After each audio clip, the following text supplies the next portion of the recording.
CBI তদন্তে উঠে আসছে অনেক রহস্য, অনেক তথ্য, অনেক নাম। বন্ধ খাবে কাদের নাম পাবো, এই বন্ধ কামে কার নাম পাবো সেটা বলার আগে তোমাদের বলবো, দিনহাটায় এক তরুণী রাত দখলের আন্দোলনে নামায়, তার ধর্ষণের হুমকি এবং কে করেছে, কারা করেছে, এবং তার জন্য যখন ও একটা পুলিশের কাছে গেছে সাহায্য নিতে, তারা কিভাবে সাহায্য করেছে, কি করেছে, তারা কিভাবে তাকে নেগলেক্ট করেছে এবং পরবর্তীতে এফআইআর নিয়েছে, সবটা তোমাদের জানাবো। অবশ্যই ভয়েস তুলে দেবো, কল তুলে দেবো, তোমরা শুনতে পাবে যে এই তরুণী কি করেছে এবং রাত দখলের আন্দোলনে নেমেছিল জন্য সে কিভাবে হুমকি পেয়েছে। তারপরেও সে যখন নিরাপত্তার জন্য পুলিশের কাছে গেছে, পুলিশ কিভাবে তাকে সাহায্য না করে, অনেক চেষ্টার পরেও তারপরে তার একটা ডায়েরি নেওয়া হয়েছে, সবটা তোমাদের বলবো। তার আগে বলবো বন্ধ খামে কার নাম, কার বা কাদের নাম, বন্ধ খামে কাদের নাম। তারপরে উঠে আসছে অনেক তথ্য। যেদিনকে 9ই আগস্ট রাতে যেদিনকে তিলোত্তমা ধর্ষণ এবং খুন হয়, সেদিনকে ওই বিল্ডিংয়ের পিছন বিল্ডিং ছিল বয়েজ জুনিয়র ডাক্তারদের বিল্ডিং। সেই দিনকে রাত্রিবেলা প্রচুর অনেক রাত পর্যন্ত সেখানে উল্লাস হয়েছে, সেখানে আনন্দ হয়েছে, অনেক পার্টি হয়েছে, বড় পার্টি, অবশ্যই মদের পার্টি, বিরাট পার্টি হয়েছে অনেক রাত অবধি। তাহলে এত বড় ঘটনা তার লাগোয়া আর একটা বিল্ডিংয়ে হয়ে গেল, কেউ টের পেল না? সেখানে কি কেউ দেখলো না এই সঞ্জয় রায়কে?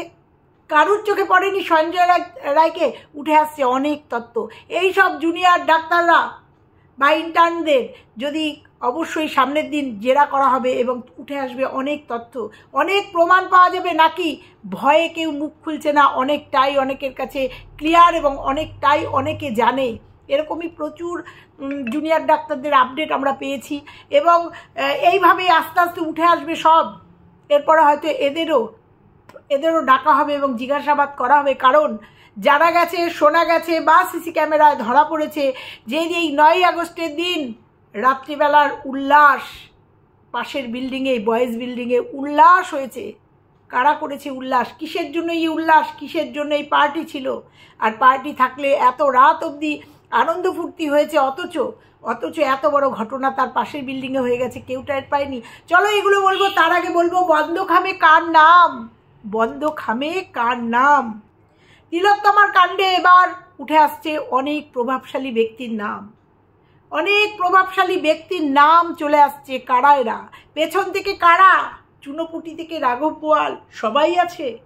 সিবিআই অফিসাররা সন্দেহ করছে শুধু রাঘব বোয়াল না, চুনোপুটি থেকে রাঘব বোয়াল সবাই আছে এর মধ্যে, এবং তার লিস্ট তৈরি হচ্ছে এবং প্রত্যেকটা ইনকোয়ারি হচ্ছে এবং আস্তে আস্তে তথ্য উঠে আসছে কিছু তথ্যে। আর সেই তথ্য বন্দী হচ্ছে বন্ধ খামে। সেই খাম 5 তারিখে আমাদের সবার সামনে ওপেন হবে আদালতে সেই খাম। আর সেই খাম থেকে উঠে আসবে অনেক প্রভাবশালী ব্যক্তির নাম। তাই বলা হচ্ছে বন্ধ খামে কার নাম, এবং খুব দ্রুত বিচার মিলবে তিলোত্তমার, এরকমই দাবি করছে সিবিআই এবং এরকমই দাবি করছে বাংলার মানুষ যে খুব তাড়াতাড়ি, কারণ যে সমস্ত তথ্য প্রমাণ আমাদের কাছে চলে আসছে, আস্তে আস্তে চলে এসছে সোশ্যাল মিডিয়ার সামনে, চলে এসছে সিবিআইয়ের সামনে, সেই তথ্য প্রমাণের থেকে বোঝা যাচ্ছে খুব তাড়াতাড়ি জট খুলতে চলেছে এবং খুব তাড়াতাড়ি এই তিলোত্তমা খুনের একটা নিষ্পত্তি হবে, বিচার পাবে তিলোত্তমা। সেটা খুব বেশি দেরি নেই। 5ই সেপ্টেম্বর বন্ধ খাম সুপ্রিম কোর্টে খোলা হবে, তখনই জানা যাবে এই সমস্ত চুনোপুটি থেকে রাঘব বোয়াল সবার নাম সামনে আসবে, কারণ অনেকটাই সিবিআইয়ের কাছে ক্লিয়ার হয়ে গেছে, অনেকটাই পরিষ্কার হয়ে গেছে। তো আমরা ওয়েট করব সেই বন্ধ খামে কাদের নাম আছে। আর এই সমস্ত তালিকার নাম কারা দিয়েছেন? অবশ্যই ডাক্তাররা দিয়েছেন। সিবিআইয়ের বন্ধ খামে প্রভাবশালীদের নাম কারা দিয়েছে? চিকিৎসকদের দাবি তারা বড় নামের তালিকা দিয়েছেন সিবিআইকে। অবশ্যই কেউ যদি হেল্প না করে তাহলে এগুলো সামনে আসে না। অবশ্যই তাদের দাবি কিছু চিকিৎসক হেল্প করছেন ভেতর থেকে এবং সব রাতটা আমাদের সামনে আসতে চলেছে। তাই শহর জুড়ে অভয়া ক্লিনিক পরিষেবার আন্দোলন চলছে, সারা দেশ জুড়ে আন্দোলন চলছে এই অভয়াকে নিয়ে। তাই খুব তাড়াতাড়ি এই অভয়া কাণ্ড নিষ্পত্তি হবে এবং খুব তাড়াতাড়ি আসামিরা আমাদের সামনে ধরা পড়বে। এবং চিকিৎসকরা দাবি করছেন খুব তাড়াতাড়ি সিবিআইরা ভালো রিপোর্ট জমা দেবে উচ্চ আদালতে, খুব তাড়াতাড়ি সিবিআইরা ভালো রিপোর্ট আমাদের সামনে দেবে, এটা চিকিৎসকরা দাবি রাখছেন। আর সেই দাবি শুধু চিকিৎসকরা রাখছেন না, সারা দেশ, সারা বাংলার লোক রাখছে। এবং সেই প্রভাবশালীদের হেফাজতে নিয়ে জিজ্ঞাসাবাদ করা হচ্ছে, উঠে আসছে অনেক নতুন তথ্য, এগুলো সমস্ত চিকিৎসকদের দাবি। এবং সেই দাবিতে তারা আরও দাবি রাখছে 5ই সেপ্টেম্বর এই তিলোত্তমা খুনের সামনে আসবে বড় বড় সব নাম। সেই নাম খোলার সাথে সাথে উঠে আসবে চিকিৎসক ধর্ষণ খুনের রাতে সেই সেমিনার হলের পেছনে বয়েজ হোস্টেলে চলছিল পার্টি, সব উঠে আসবে আস্তে আস্তে উঠে আসবে সেই পার্টি কিসের পার্টি ছিল। আর সেই পার্টিতে কেউ টের পায়নি, সেখান থেকে উঠে আসবে অনেক তথ্য, উঠে আসবে সিসিটিভি ফুটেজে অনেক। কেউ কি সঞ্জয়কে দেখেনি আশেপাশে? সবটা সিবিআইদের নজর এড়িয়ে যায়নি, সবটা সিবিআই অফিসারদের নজরে পড়েছে। সেই রাতে এই সেমিনার হলের পেছনে বিল্ডিংয়েই পার্টি হয়েছে এবং আস্তে আস্তে এগুলো সব সিবিআই অফিসারদের নজরে এসছে এবং তারা সেগুলোকে তদন্ত করে দেখছে যে কিসের পার্টি ছিল, কেন ছিল, সেই পার্টিতে কারা ছিল, সেই পার্টিতে কেউ কি সঞ্জয়কে দেখেনি। তো এই রকম সমস্ত তথ্য আস্তে আস্তে উঠে আসছে। রাত্রি 9টা থেকে গভীর রাত পর্যন্ত সেখানে পার্টি চলেছে এবং এই পার্টির এই আনন্দ উল্লাস কিসের ছিল এবং সেই রাতে আরও কি হয়েছে সবটাই, কোনোটাই বাদ যাবে না, কোনোটাই চোখ এড়িয়ে যাবে না, সমস্তটাই সিবিআইয়ের নখদর্পণে চলে এসছে। সবটাই পরিষ্কার হয়ে যাবে আস্তে আস্তে। সকাল 9:30 ডেড বডি, তারপরে পুলিশের কাছে খবর যেতে 10টা 10, এই যে 40 মিনিটের মধ্যে পুলিশের কাছে খবর গেল না কেন? এই 40 মিনিটের ধন্দে রয়েছে সিবিআই। এই 40 মিনিট দেরি হলো কেন? এই 40 মিনিটের রহস্য এখনও তাদের তাড়িয়ে বেড়াচ্ছে। কেন এই 40 মিনিট পুলিশকে খবর দিতে এই 40 মিনিট লাগলো? 9:30 থেকে 10টা 10, কেন? কি হলো এই 40 মিনিটের মধ্যে? কি হয়েছে? আর এই 40 মিনিটে কি হয়েছিল সেই সেমিনার রুমে? আর এই 40 মিনিট রয়েছে তাদের ধোঁয়াশার মধ্যে। ধোঁয়াশায় এই 40 মিনিট পুলিশের আপডেট খবর পেতে 40 মিনিট দেরি হলো কেন? এই প্রশ্নের উত্তর সিবিআই খুঁজছে। সিবিআইয়ের কাছে এই উত্তর পেয়ে গেলেই মিলে যাবে অনেক কিছু। এই ধোঁয়াশার 40 মিনিট সাংঘাতিক একটা ধোঁয়াশা সৃষ্টি করেছে। এই 40 মিনিট কেন এতক্ষণ সময় লাগলো যে পুলিশকে খবর দিতে? কি করছিল এই 40 মিনিটে? কারা করছিল এবং কেন এই 40 মিনিট দেরি করলো? কি ছিল এই 40 মিনিটের মধ্যে? এই 40 মিনিটের কি ছিল সেই ধন্দে রয়েছে সিবিআই। যেখানে পিজিটির দাবি যে দেহ দেখার পরেই চেস্ট মেডিসিনকে খবর দেওয়া হয়, তারপরেও 40 মিনিট লেগে গেল পুলিশকে খবর দিতে। অবাক লাগছে। সব সূত্র পাওয়া যাবে আস্তে আস্তে।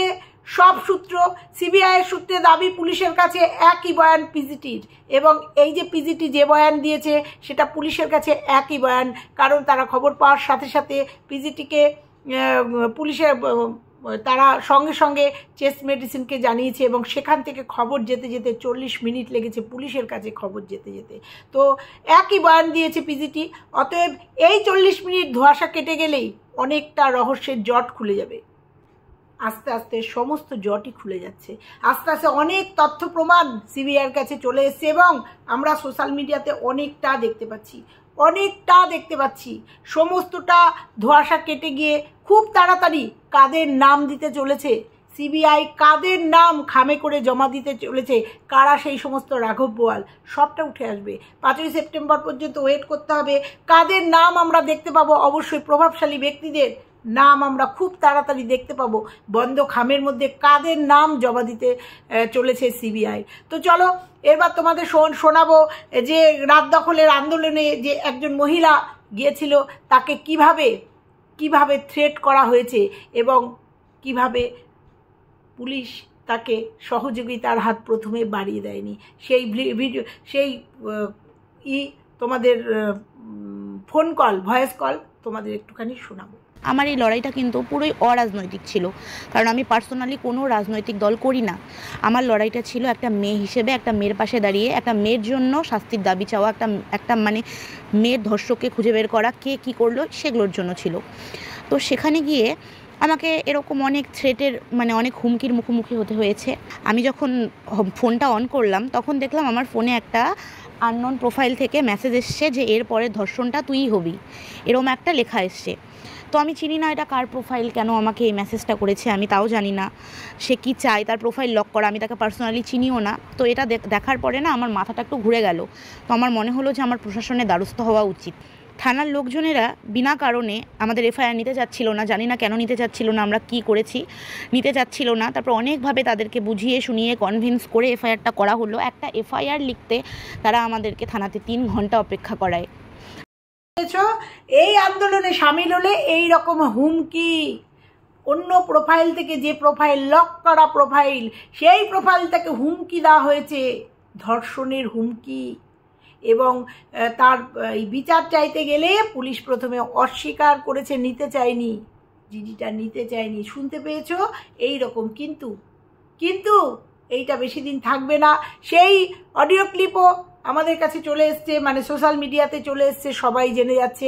এইভাবে মুখ বন্ধ করা যাবে না। একটা অভয়া চলে গেছে, আর কোনো অভয়া যেন এই রকম ইনসিডেন্ট না ঘটে, এই রকম দুর্ঘটনা, এই রকম ধর্ষণ খুনের ঘটনা যেন আর না ঘটে। এইবার সবাইকে হাতে হাত মিলিয়ে পায়ে পা মিলিয়ে আন্দোলনে সামিল হতে হবে। সবটা উঠে আসছে বন্ধুরা, কে বা কারা করছে, কারা করছে সবটা উঠে এসছে। আমি এখানে নামটা বোধহয় নামটা আমি তোমাদের বললাম না, কে করেছে সবটা উঠে এসছে, কেন করেছে সবটা উঠে এসছে। এইভাবেই প্রতিবাদ, এই আন্দোলন বন্ধ করার চেষ্টা করছে। তোমরা দেখেছো যে সেমিনার রুমের পাশে যে এমার্জেন্সি রুমটাও, সেখানেও এই প্রমাণ লোপাটের একটা প্রচণ্ড পরিমাণে চেষ্টা চলেছে, ভাঙচুর চলেছে। এটা পরিকল্পিতভাবে, তবুও আস্তে আস্তে সবটা উঠে আসবে।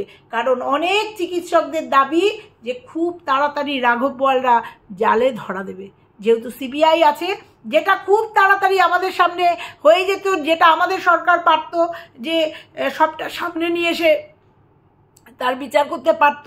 সেখানে সিবিআই অর্থাৎ অন্য একটা সংস্থার হাতে যেহেতু দিয়েছে, অবশ্যই এর একটা কিনারা খুব তাড়াতাড়ি এই সমস্ত রাঘব বোয়ালদের নাম আমরা খুব তাড়াতাড়ি জেনে যাব। তো চলো আজকে পর্যন্তই থাকলো। তো তোমরা সবাই সঙ্গে থেকো, দেখতে থাকো। এই আন্দোলনের খুব তাড়াতাড়ি নিষ্পত্তি আমরা কামনা করি, খুব তাড়াতাড়ি তিলোত্তমার আত্মার শান্তি কামনা করি, খুব তাড়াতাড়ি তিলোত্তমার এই খুন, ধর্ষণ এবং খুনের খুব তাড়াতাড়ি একটা দৃষ্টান্তমূলক শাস্তি কামনা করি। তো চলো আজকে এই পর্যন্তই।